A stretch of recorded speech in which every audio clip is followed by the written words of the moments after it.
के पास आती है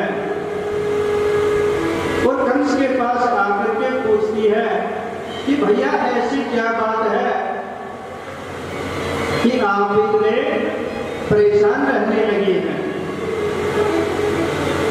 कंस कहता है अरे बहन कुछ बात नहीं है। फिर भी वो बात गांधी कहती है कि भैया फिर भी आप मुझे अपने दुख का कारण बताइए, अपने चिंतित होने का कारण बताइए, क्या पता मैं आपकी कुछ मदद कर सकूं।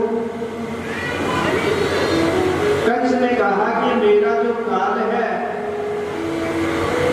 जो भविष्यवाणी हुई थी कि देवकी के गर्भ से 8वां जो बच्चा होगा मेरा काल बनेगा, उस काल में जन्म ले लिया।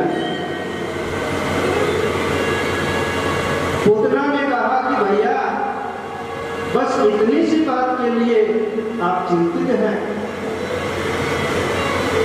ये कार्य तो आप मुझ पर छोड़ दीजिए, इस आपकी चिंता को मैं दूर कर दूंगी। कंस ने कहा कि आप ऐसा क्या करेंगे। तभी पूतना ने कहा कि यहाँ आसपास जहां भी आज से लेकर के पीछे 10 दिन तक के जितने भी बच्चों ने जन्म लिया है, उन सभी को मैं अपना विश्व रूपी स्तनपान करवा दूंगी, जिससे वो मृत्यु को प्राप्त हो जाएंगे। तब कंस ने कहा कि तुम जाओगी कैसे, तुम्हें देखकर तो सभी पहचान जाएंगे कि अवश्य ही ये कोई आसुरी शक्ति है। तभी कंस की बहन बालघातिनी, यानी कि उसका दूसरा नाम है पूतना, वो कंस से कहती है कि भैया कोई मुझे वहां पहचान भी नहीं पाएगा, क्योंकि मैं वहां जाने से पहले सीधे ब्यूटी पार्लर में जाऊंगा। सब जाते हैं ब्यूटी पार्लर, कोई भी कार्य हो घर में, कोई भी प्रोग्राम है, सभी पहले ब्यूटी पार्लर ही जाते हैं। पहले के समय में ब्यूटी पार्लर तो होते नहीं थे। अब पूतना कहती है कि भैया मैं अपनी माया के चक्कर से ऐसा रूप धारण कर लूंगी कि वहां पर कोई मुझे पहचान ही नहीं पाएगा। अब पूतना बड़ा सुंदर रूप बनाकर और अपने सपनों पर विष लगा करके गोकुल की ओर जाती है। जैसे ही भगवान को पता चला कि पूतना वहां से चलती है, भगवान ने योगमाया से कहा कि बहन तुम्हारी जरूरत फिर से पड़ रही है, तुम जाओ और पूतना के सर पर जाकर के बैठ जाओ, क्योंकि वो कहीं और किसी अन्य जगह पर चली गई तो जो अभी जन्म जिन्होंने जिन बच्चों ने जन्म लिया है, जिनका कोई दोष भी नहीं है, वो निर्दोष बच्चे मेरी वजह से विषैला सतन पान करके और मृत्यु को प्राप्त हो जाएंगे। योगमाया आती है, पूतना के सर पर बैठ गई और पूतना को सीधे नंद बाबा के महल में लेकर जाती है। नंद बाबा के महल में गई, जाते ही वहां सबसे पहले उनको यशोदा माता मिलती है और यशोदा माता से मिलते ही पूतना कहती है कि अरे बहन प्रणाम, माता यशोदा ने कहा प्रणाम। प्रणाम तो ठीक है, लेकिन तुम पहले अपने बारे में तो बताओ। तुम्हें तो यहाँ पहले कभी हमने देखा भी नहीं, गोकुल से तो तुम हो नहीं, अपना परिचय दो। मुझे ये बताओ कि तुम आई कहाँ से हो और कौन हो। तभी पूतना ने कहा कि मैं तुम्हारी छोटी बहन हूं और तुम्हारा विवाह हो गया था, उसी के बाद मेरा जन्म हुआ है और विवाह के बाद तुम मायके में कभी आई नहीं, इसलिए हमारा मिलन नहीं हुआ। मैं आपकी छोटी बहन हूं। और जैसे ही मुझे पता चला कि आज 80 वर्ष की आयु में आपको पुत्र रत्न की प्राप्ति हुई है, तो मैं खुशी के मारे अपने आप को रोक नहीं पाई और यहाँ आपसे मिलने, आपको बधाई देने और लल्ला से मिलने के लिए आई। तभी माता यशोदा ने कहा कि ठीक है बहन, तुम यहाँ बैठो, मैं तुम्हारे लिए कुछ ठंडाई लेकर के आती हूँ। नंद बाबा के यहाँ 9 लाख गायें थी। 9 लाख गाय नंद बाबा अपने पास रखते थे और भगवान के जन्म पर उन्होंने 2 लाख गाय डाली। तो नंद बाबा के घर पर ठंडाई दूध का हमेशा प्रबंध रहता था। यशोदा माता जैसे ही रसोई घर में जाती हैं, पूतना अच्छा अवसर देकर के कृष्ण कन्हैया दाद के पास जाती है और उन्हें अपना विषपान कराने लगती है। जैसे ही पूतना भगवान के समक्ष पहुंचती है, तो भगवान पूतना को देख करके अपनी आंखें बंद कर देते हैं। भगवान की आंखें बंद करने के संतों ने यहाँ पर बहुत से कारण बताए हैं।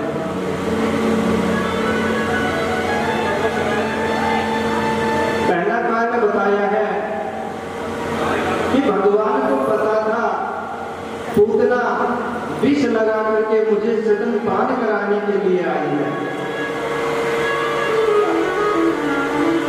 तभी भगवान अपनी आंखें बंद करते हैं और आंखें बंद करके भगवान शंकर का स्मरण करते हैं। कहते हैं भोलेनाथ, भोलेनाथ ये डिपार्टमेंट तो आपका है, विष का पान तो आप करते हैं। भोलेनाथ से निराला सब लगाते हैं। अभी तक भगवान ने कितने दैत्यों का वध कर दिया?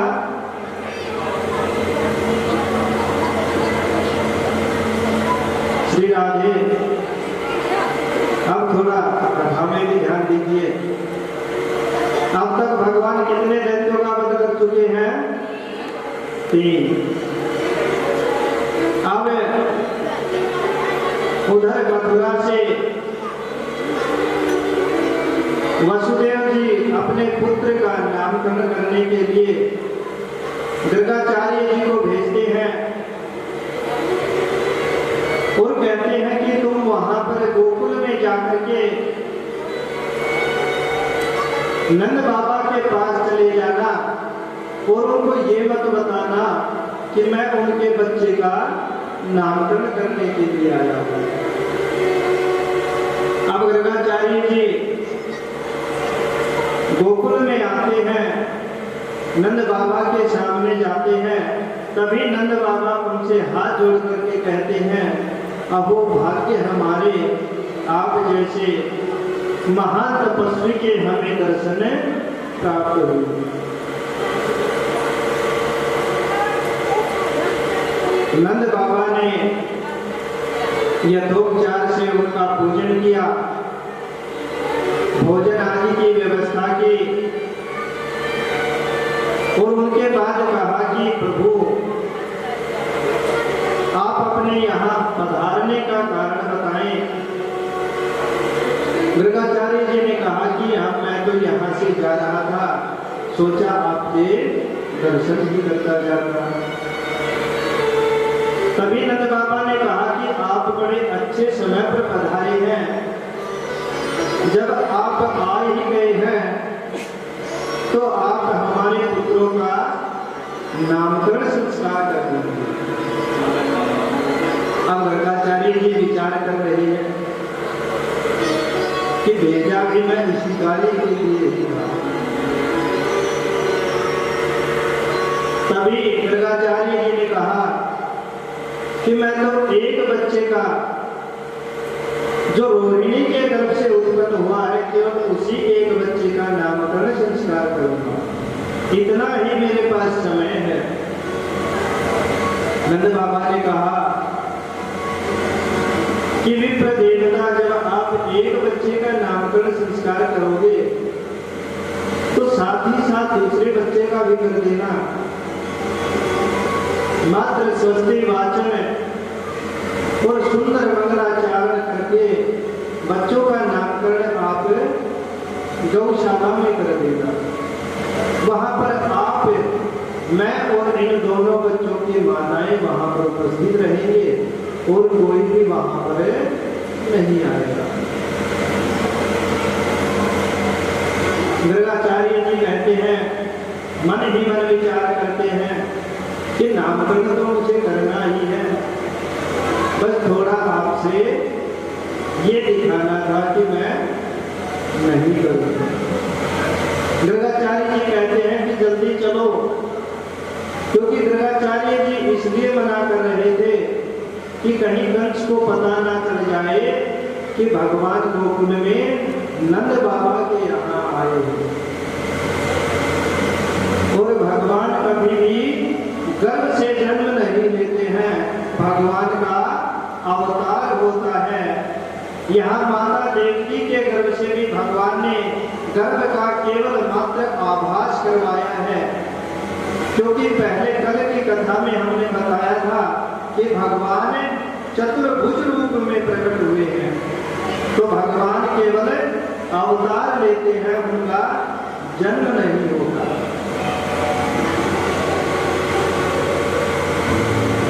नंद बाबा दोनों बच्चों को लेकर के माता रोहिणी और माता यशोदा गौशाला में आती हैं। यहाँ पर माता यशोदा और माता रोहिणी को थोड़ा परिहास सूझता है और वो कहती है कि हम अपने बच्चों की अदला बदली कर लेते हैं और देखते हैं क्या गर्गाचार्य जी इन बच्चों को पहचान पाएंगे कि कौन सा पुत्र मेरा है और कौन सा आपका है। दोनों माताएं दोनों बच्चों की अदला बदली करती हैं और गौशाला में पहुंच जाती हैं। जैसे ही माता रोहिणी को बुलाया, माता रोहिणी के गर्भ के बच्चे को, गोद में उस बच्चे को देखा तो उनसे कहा कि यहाँ पहले नामकरण संस्कार बड़े बच्चे का होगा, इसलिए आप पहले बड़े बच्चे को लेकर के आइए, ये तो छोटे वाले हैं। अब माता रोहिणी और माता यशोदा भी समझ गए कि ये कम तपस्वी नहीं है। जब माताएं परीक्षा लेने पर आती हैं तो आज देखिए इतने बड़े तपस्वी की भी आज माताएं परीक्षा ले रही हैं। तपस्वी की भी आज माताएं परीक्षा ले रही हैं। लेकिन गर्गाचार्य जी ने भी ये पुष्टि कर दी कि पहले बड़े पुत्र का नामकरण संस्कार होगा और बड़े पुत्र माता यशोदा की गोद में है। रोहिणी माता के पुत्र बड़े हैं जो कि यशोदा माता के पास हैं। तभी माता यशोदा से रोहिणी माता पुत्र को लेती है और भगवान उनको देख करके कहते हैं ये रोहिणी जी के गर्भ से पैदा हुए हैं, इसलिए इनका नाम रोहिणी होगा और ये सभी के हृदय में विराजमान होंगे, इसलिए इनका नाम राम होगा और इनके अंदर बल की कोई कमी नहीं होगी, इसलिए इनका नाम बलराम भी होगा। बोले बताओ भैया। और कहा कि कुछ लोग इन्हें बलभद्र भी कहेंगे। इस प्रकार बलराम जी का सुंदर नामकरण संस्कार हुआ। उसके बाद बारी आती है